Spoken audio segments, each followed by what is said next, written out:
Gorączka nie jest pierwszym filmem Agnieszki Holland, natomiast jest jednym z jej największych sukcesów. Wspomnę tutaj o wcześniejszym filmie Agnieszki Holland, trzeba tutaj wspomnieć Aktorów prowincjonalnych, a zatem inny film należący tu już bez cienia wątpliwości do kanonu filmów kina moralnego niepokoju. A wspominam o tym filmie dlatego, ponieważ Aktorzy prowincjonalni na Festiwalu Polskich Filmów Fabularnych to był film, któremu jury początkowo postanowiło przyznać nagrodę za debiut. Natomiast przewodniczący jury Jerzy Passendorfer, a zatem reżyser utożsamiany z partyjnym betonem, mówiąc wprost, postanowił otworzyć posiedzenie jury powtórnie i cofnąć ten werdykt. Agnieszka Holland czuła się potem dość rozgoryczona z tego powodu i musiała poczekać rok, aż właśnie na kolejnym Festiwalu Polskich Filmów Fabularnych w 1981, to jest już wydarzenie samo w sobie zasługujące na obszerniejszy wykład, poniekąd do tego nawiążę. Na tym festiwalu Gorączka, a zatem film, który Państwo obejrzycie, otrzymała Złote Lwy. Proszę Państwa, festiwal w 1981 roku jest w pewnym sensie takim łabędzim śpiewem kina moralnego niepokoju. To był festiwal, na którym pojawiło się kilka wyśmienitych, bardzo ważnych filmów tego nurtu, takich jak Dreszcze Marczewskiego, jak Wahadełko Filipa Bajona, oczywiście Człowiek z żelaza także. Natomiast najistotniejsza była atmosfera tego festiwalu. To był festiwal, który odbywał się w niedalekiej odległości od miejsca symbolicznego dla tamtych lat, czyli od Stoczni Gdańskiej. To był także festiwal, na którym pokazywano część filmów, które wcześniej miały status pułkownika. Właśnie na tym festiwalu pokazano m.in. Ręce do góry Jerzego Skolimowskiego już w tej nowej, dość kontrowersyjnej, opatrzonej w ten osobliwy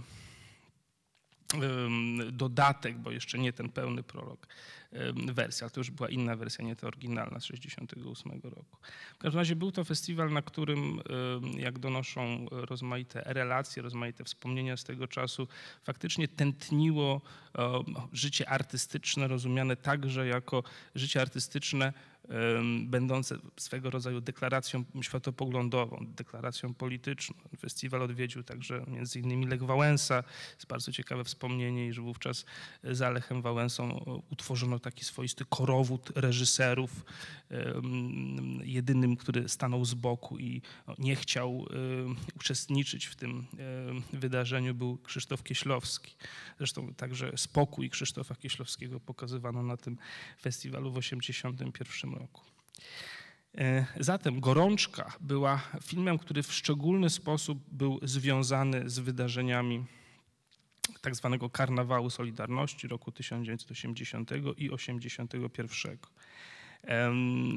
Agnieszka Holland realizowała ten film nieco wcześniej, to znaczy nie wiedząc jeszcze, co się będzie działo, to znaczy nie spodziewawszy się jeszcze, czy też bez świadomości tego, co będzie działo się w Stoczni w sierpniu 1980 roku, ale w pewien sposób wydarzenia tego filmu komentują to, co komentowały w rozumieniu ówczesnych odbiorców na festiwalu właśnie w 1981 roku, komentowały to, czym żyła wtedy Polska.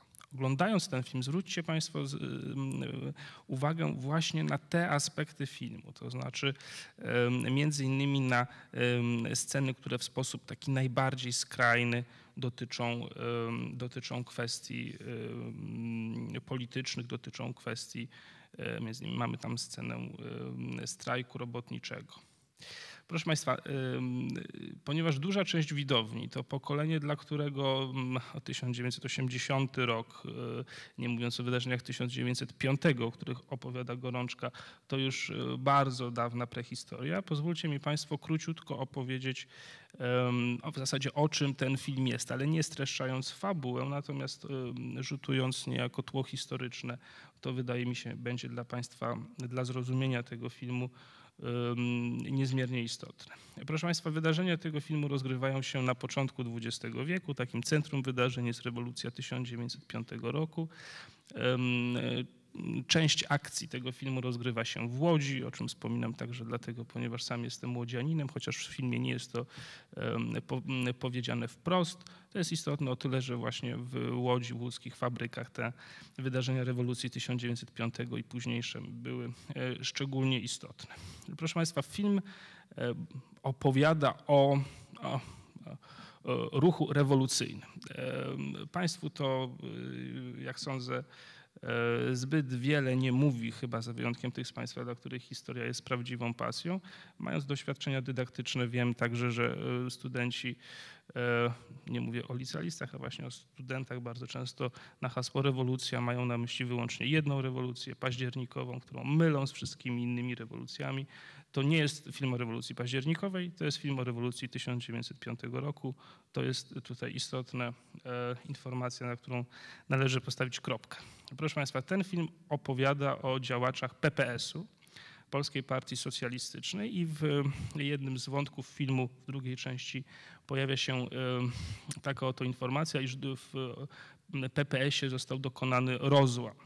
Znowu informacja o charakterze historycznym, to był rozłam na PPS frakcję rewolucyjną, a zatem tę część ruchu robotniczego, która utożsamiała się ze sprawą niepodległości Polski, która była kierowana przez Józefa Piłsudskiego, oraz na PPS Lewica, czyli tę grupę, z której później wyłoni się po rozmaitych fuzjach, koligacjach z innymi partiami komunistyczna Partia Polski, a zatem ta frakcja, dla której o wiele ważniejsza jest internacjonalna walka o prawa robotnicze i silne powiązanie ruchu rewolucyjnego z rosyjskim ruchem rewolucyjnym. Ta informacja jest tutaj istotna, może być istotna o tyle, że rzutowała także na pewne wątpliwości związane z powstaniem tego filmu. Proszę Państwa, filmów o ruchu robotniczym w PRL wbrew pozorom nie nakręcono aż tak wiele. Natomiast był to jeden z tematów, który był ważnym wątkiem propagandowym. Wystarczy otworzyć dowolny podręcznik do historii z tamtych lat, aby przekonać się, ile miejsca poświęcano właśnie historii ruchu robotniczego. A zatem był to temat niezwykle ważny z punktu widzenia propagandowego komunikatu państwa. W momencie, kiedy Agnieszka Holland zadeklarowała wolę zrealizowania filmu na podstawie książki Andrzeja Struga „Dzieje jednego pocisku” w 1978 roku, decyzja o skierowaniu tego filmu do produkcji była decyzją o charakterze politycznym, mającym istotną wagę polityczną. Po pierwsze właśnie z uwagi na ów temat rewolucyjny, ale po drugie także, co tu kryć, ze względu na potencjalne ryzyko, iż taki temat zostanie odrzucony przez widzów, którzy byli karmieni właśnie taką dydaktyką rewolucyjną w szkole i w innych instytucjach społecznych. Proszę Państwa, a zatem to, że pod koniec lat 70.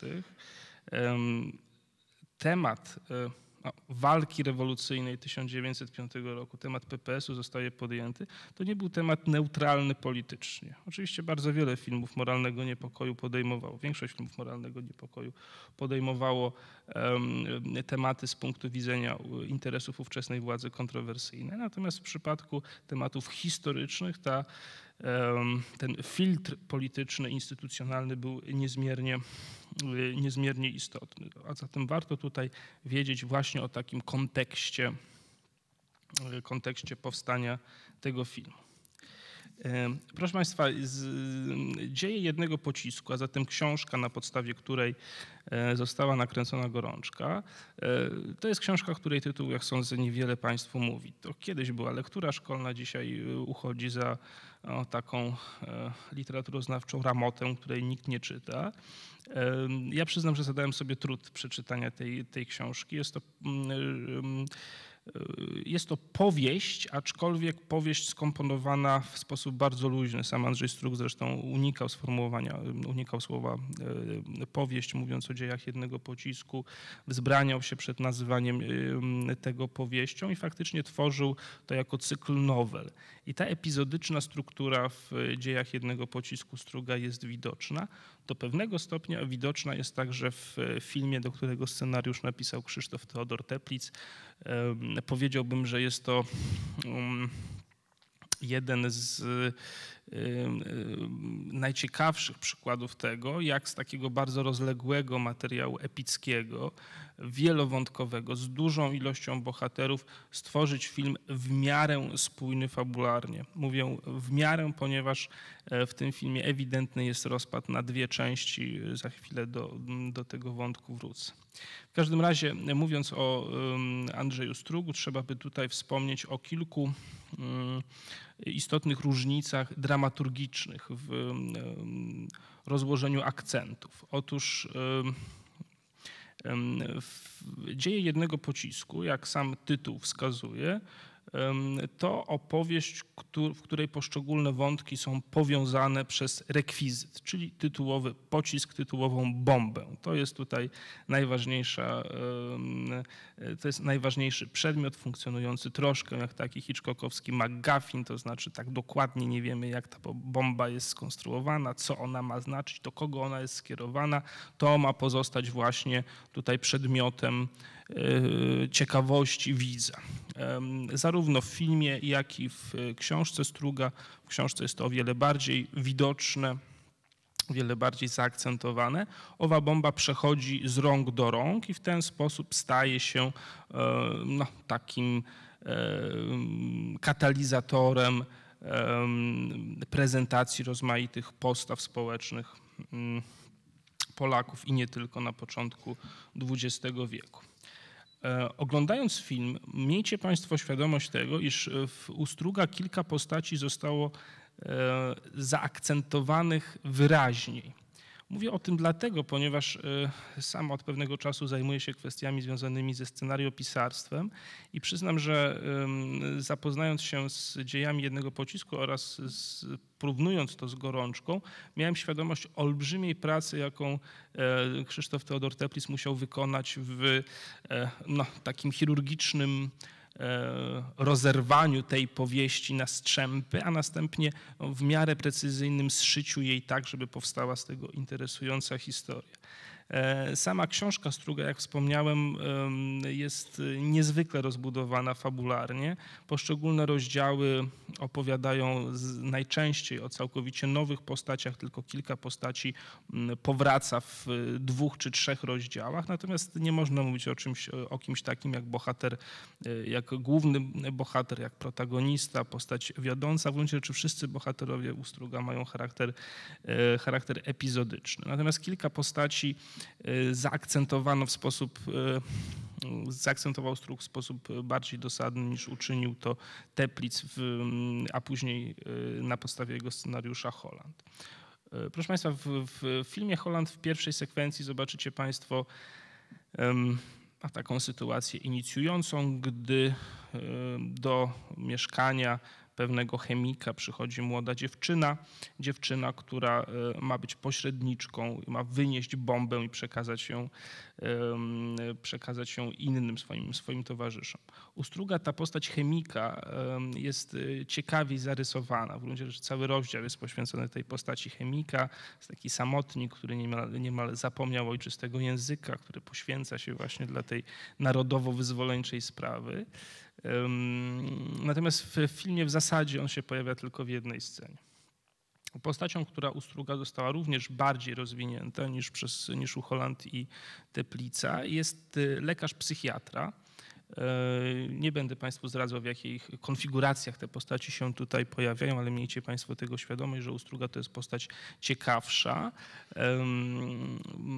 To jest postać, która na przykład zabiera ze sobą na spacery bombę, która nagle popada w taką dziwną wysołkowatość, ma taki dziwny stosunek do tej bomby. W gruncie rzeczy w filmie on jest tylko taką postacią epizodyczną, pod względem fabularnym nie wnosi nic szczególnie istotnego, także pod względem charakterologicznym, nazwijmy to tak, nie jest postacią zbyt intrygującą. Proszę Państwa, w filmie nacisk został położony na dwie postaci, w zasadzie na trzy postaci. Głównym bohaterem części pierwszej jest anarchista Leon.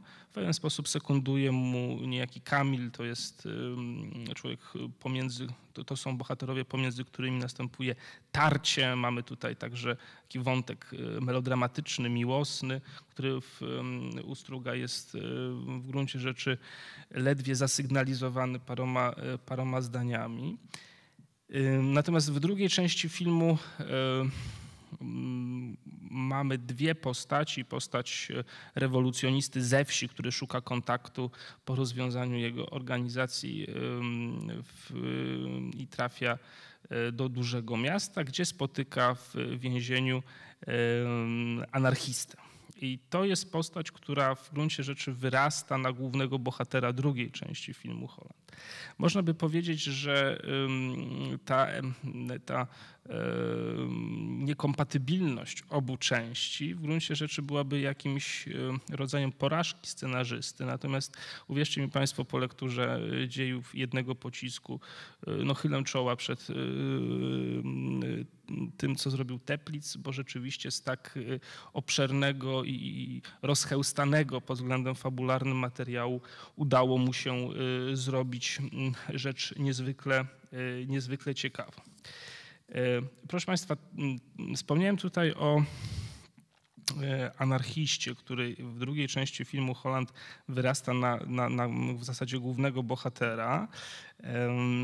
Proszę Państwa, u Struga to nie jest tak ważna postać. U Struga ten anarchista oczywiście się pojawia, natomiast istotne wydarzenia nie są jemu przyporządkowane. Proszę Państwa, jest końcowa scena, przedostatnia w gruncie rzeczy scena filmu, w której ów anarchista próbuje dokonać zamachu. Próbuję tutaj tak opowiedzieć ten film, aby nie dostarczyć Państwu spoilerów, jak się to dzisiaj nazywa. U Struga nie ma w ogóle takiej sytuacji. U Struga ta tytułowa bomba, która ostatecznie zostaje użyta przez kogoś całkowicie innego, przez przymierającego głodem starego gruźlika, który postanawia rzucić bombę pod nogi niejakiego Żołopowicza, swojego dawnego pracodawcy. Także ten ważny wątek, który całkiem słusznie jest takim ostatnim punktem zwrotnym, takim ostatnim punktem kulminacyjnym filmu, w powieści został zrealizowany w sposób całkowicie inny, w sposób, powiedziałbym, mniej spektakularny, mniej bombowy, można by było wręcz powiedzieć. Natomiast Teplitz i Holland postanowili właśnie z tego wydarzenia, właśnie to wydarzenie uczynić wydarzeniem niejako wieńczącym całą intrygę fabularną. Z kolei w pierwszej części filmu takim kluczowym wydarzeniem jest zamach na gubernatora i znowu u Struga, gdzie ta dramaturgia jest całkowicie nieklasyczna, co wydaje się naturalne z uwagi na fakt, iż ta powieść ma charakter bardzo epizodyczny. Natomiast to, co w filmie pojawia się w gruncie rzeczy mniej więcej w połowie, a zatem ów zamach na gubernatora, u Struga to jest rozdział 3 bodaj, a zatem stosunkowo szybko się ten zamach pojawia. Widać ewidentnie, że pracując nad materiałem literackim, Teplitz, bo przypuszczam, że to bardziej Teplitza niż Holland zasługa, postanowił połączyć te cząstki fabularne o troszkę na kształt takiego dobrego, bez mała hollywoodzkiego opowiadania, to znaczy właśnie z punktem zwrotnym, z punktem kulminacyjnym, etc. Zastanawiające jest to, czy podobne były zamierzenia Agnieszki Holland. Agnieszka Holland w jednym z wywiadów poświęconych temu filmowi powiedziała, że nie chciała robić filmu epickiego. I w tym sensie faktycznie Gorączka, mimo że opowiada o dłuższym okresie czasu, że ma licznych bohaterów, można by było wręcz powiedzieć, że oprócz tych najważniejszych także funkcjonuje tam bohater zbiorowy, iż mamy do czynienia ze spektakularnymi wydarzeniami, to nie jest film epicki. To jest jednak film dosyć kameralny. Zaś kameralność tego filmu może być no, w rozmaity sposób oceniana, czy w rozmaity sposób wyjaśniana. Proszę Państwa, aby domknąć wątek dramaturgiczny, wątek scenariusza tego filmu, trzeba by było tutaj jeszcze podkreślić jeden istotny aspekt, porównując mianowicie dramaturgię Struga i dramaturgię filmu Holland, trzeba by było podkreślić, że w filmie o wiele bardziej rozbudowana została postać kobieca, postać Kamy. To jest córa rewolucji, tak to można by było nazwać, zakochana w Leonie, a zatem w tym bohaterze, który jest protagonistą pierwszej części filmu. To jest postać, która oczywiście także pojawia się u Struga i jej losy, których ponownie nie chcę zdradzać, toczą się dość podobnie, natomiast ta postać nie ma statusu postaci pierwszoplanowej, tak jak dzieje się to w filmie Holland. Gdyby podtrzymać taką hipotezę, którą postawiłem przed chwilą, to znaczy, że dramaturgiczna budowa tego scenariusza skłaniała się właśnie ku takiej trzyaktowej strukturze z punktami kulminacyjnymi, zwrotnymi, etc., to można by było powiedzieć, że tutaj dwa wydarzenia, czy dwa akcenty fabularne zostały postawione niekoniecznie we właściwych miejscach. To, co mówię, nie jest tutaj krytyką scenariusza, tylko pewnego rodzaju ćwiczeniem z dramaturgii, prawda? To jest bardzo, powiedziałbym, nośna metoda, także analityczna, także do zajęć, to znaczy próbujemy się zastanowić, co by było gdyby, prawda? Jak można by było coś zrobić inaczej. I jeżeli bylibyście Państwo tego ciekawi, to myślę, że właśnie Dzieje jednego pocisku, Struga i film Holland są bardzo wdzięcznym przedmiotem tej analizy. Te dwa punkty, które wydaje mi się, że mogłyby zostać rozłożone inaczej, gdyby dążyć, podkreślam to jeszcze raz, właśnie do takiej struktury klasycznego scenariusza, to jest wprowadzenie postaci anarchisty wcześniej. Teplitz próbował, jak sądzę, to uczynić. Otóż to nie jest tak, że anarchista pojawia się, tak jak się dzieje u Struga, wyłącznie w drugiej części. W jednej ze scen w pierwszej części, gdy Leon jedzie powozem, mamy dosyć, powiedziałbym, absurdalną, dziwaczną scenę, w której bohater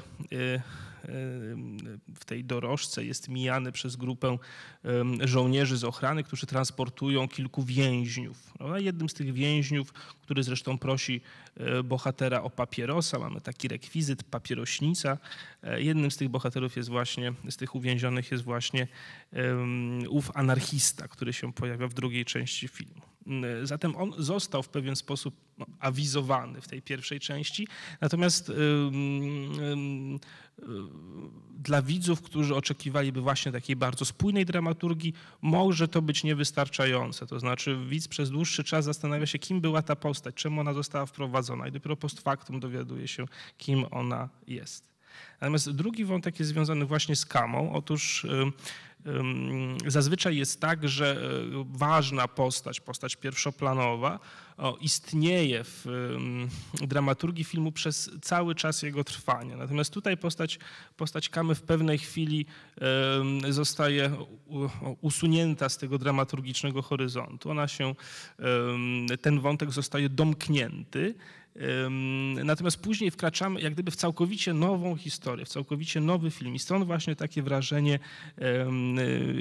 jakby takiej dwoistej struktury tego filmu. Przyznam, że ona pod względem dramaturgicznym wydaje mi się dosyć frapująca, ponieważ dostrzegam właśnie takie próby ulepienia z tego materiału bardzo spójnej dramaturgicznej historii, a jednocześnie ta epizodyczność materiału sprawia, że ten materiał jest niejako rozsadzany nomen omen właśnie przez mnogość rozmaitych wątków dramaturgicznych.